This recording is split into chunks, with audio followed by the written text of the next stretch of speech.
Hello, good morning or good afternoon. Ayan, meron tayo dito ng example base sa pinag-aralan natin today.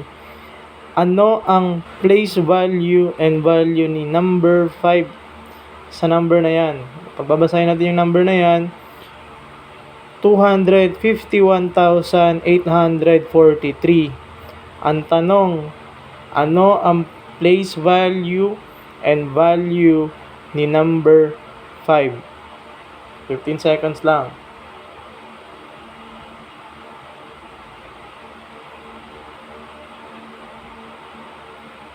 Okay, kung nakinig ba sa ating lesson for today, answer natin dyan is, place value niya is 10,000 and yung value niya is 50,000. Okay? So, kung hindi nyo panood yung ating live kanina, meron tayong recorded sa YouTube, meron tayong recorded sa FB, nag-live tayo sa TikTok and sa Facebook. Thank you guys. Please follow and like, share, and subscribe sa lahat ng ating social media accounts. At Sir Tokwa.